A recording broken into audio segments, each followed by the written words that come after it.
reading of Harry Potter and the Chamber of Secrets, Chapter 15, Aragog. Summer was creeping over the grounds around the castle. Sky and lake alike turned periwinkle blue, and flowers large as cabbages burst into bloom in the greenhouses. But, with no Hagrid visible from the castle windows, striding the grounds with Fang at his heels, the scene didn't look right to Harry. No better, in fact, than the inside of the castle, where things were so horribly wrong. Harry and Ron had tried to visit Hermione, but visitors were now barred from the hospital wing. "We're taking no more chances," Madame Pomfrey told them severely through a crack in the hospital door. "No, I'm sorry. There's every chance the attacker might come back to finish these people off." With Dumbledore gone, fear had spread as never before, so that the sun warming the castle walls outside seems to stop at the mullioned windows. There was barely a face to be seen in the school that didn't look worried and tense, and any laughter that rang through the corridor sounded shrill and unnatural and was quickly stifled. Harry constantly repeated Dumbledore's final words to himself: "I will only truly have left the school when none here are loyal to me. Help will always be given at Hogwarts to those who ask for it."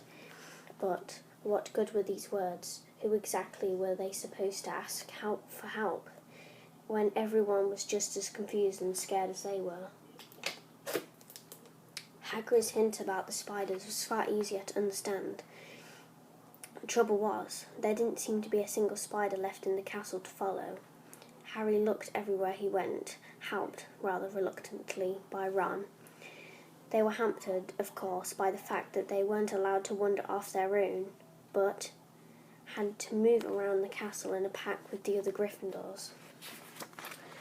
Most of their fellow students seemed glad that they were being shepherded from class to class by teachers, but Harry found it very irksome.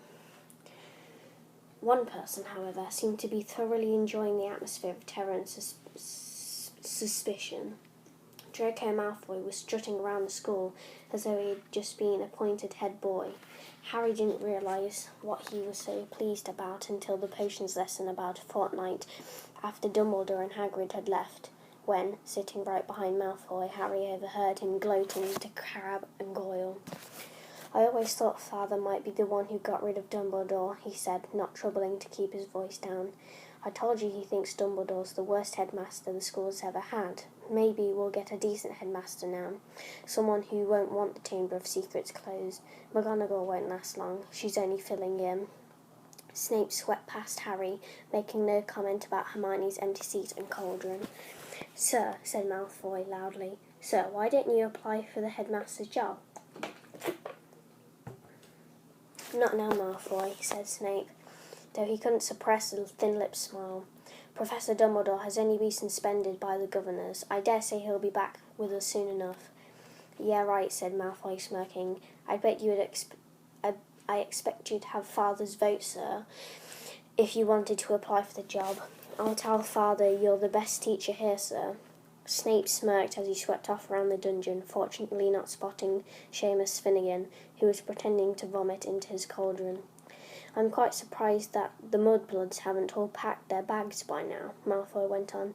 "Bet you 5 galleons the next one dies. Pity it wasn't Granger." The bell rang at that moment, which was lucky. At Malfoy's last words, Ron had leapt off his stool and in the scramble to collect bags and books. His attempts to reach Malfoy were unnoticed. "Let me at him," Ron growled, as Harry and Dean hung on to his arms. "I don't care. I don't need my wand. I'm going to kill him with my bare hands." "Hurry up. I've got to take you all to herbology," barked Snape over the class's heads, and off they went, crocodile fashion, with Harry, Ron and Dean bringing up the rear, Ron still trying to get loose. It was only safe to let go of him when Snape had seen them out of the castle, and they were making their way across the vegetable patch towards the greenhouses. The herbology class was very subdued.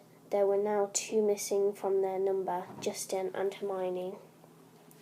Professor Sprout set them all to work pruning the Abyssinian shrivel figs. Harry went to tip an armful of withered stalks onto the compost heap. He found himself face to face with Ernie Macmillan. Ernie took a deep breath and said very formally, "I just want to say, Harry, that I'm sorry I ever suspected you. I know you never attack Hermione Granger, and I apologise for all the stuff I said. We're all in the same boat now, and, well..." He held out a pudgy hand, and Harry shook it. Ernie and his friend Hannah came to work at the same shrivel fig as Harry and Ron. "That Draco Malfoy character," said Ernie, breaking off dead twigs. "He seems very pleased all about this, doesn't he? Do you know, I think he might be Slytherin's heir." "That's clever of you," said Ron, who didn't seem to have forgiven Ernie as readily as Harry. "Do you think it's Malfoy, Harry?" Ernie asked. "No," said Harry, so firmly that Ernie and Harry stared. A second later, Harry spotted something that made him hit Ron over the hand with his pruning shears. "Ouch! What are you doing?" Harry was pointing at the ground a few feet away. Several large spiders were scurrying across the earth. "Oh yes," said Ron, trying and failing to look pleased, "but we can't follow them now." Ernie and Hannah were listening curiously. Harry watched the spiders running away. "Looks like they're heading for the Forbidden Forest," and Ron looked even unhappier about that. At the end of the lesson, Professor Snape escorted the class to their Defense Against the Dark Arts lesson. Harry and Ron lagged behind the others so they could talk out of earshot.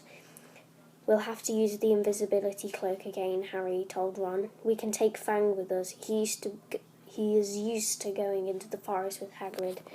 He might be some help." "Right," said Ron, who was twirling his wand nervously in his fingers. Aren't there supposed to be werewolves in the forest?" he added as they took their usual places at the back of Lockhart's classroom. Preferring not to answer that question, Harry said, "There are good things in there, too. The centaurs are all right, and the unicorns." Ron had never been into the Forbidden Forest before. Harry had entered it only once and had hoped never to do so again. Lockhart bounded into the room and the class stared at him. Every other teacher in the place was looking grimmer than usual, but Lockhart appeared nothing short of buoyant. "Come now," he cried, beaming around him. "Why all these long faces?" People swapped exasperated looks, but nobody answered. "Don't you people realise," said Lockhart, speaking slowly as though they were all a bit dim. "The danger has passed. The culprit has been taken away." "Says who?" said Dean Thomas loudly. "My dear young man, the Minister of Magic wouldn't have taken Hagrid if it hadn't been 100% sure that he was guilty."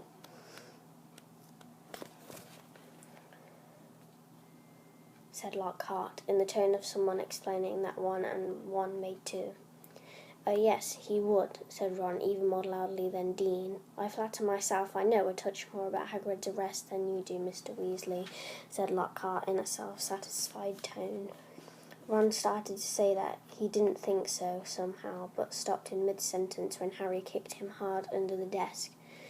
"We weren't there, remember," Harry muttered, but Lockhart's disgusting cheeriness, his hints that he had always thought Hagrid was no good, his confidence that the whole business was now at an end, irritated Harry so much that he yearned to throw gadding with goals right in Lockhart's stupid face. Instead, he contented himself with scrawling a note to Ron. "Let's do it tonight." Ron read the message, swallowed hard, and looked sideways at the empty seat usually filled with Hermione. The sight seemed to stiffen his resolve, and he nodded. The Gryffindor common room was always very crowded these days, because from 6 o'clock onwards the Gryffindors had nowhere else to go. They also had plenty to talk about, with the result that the common room often didn't empty until past midnight.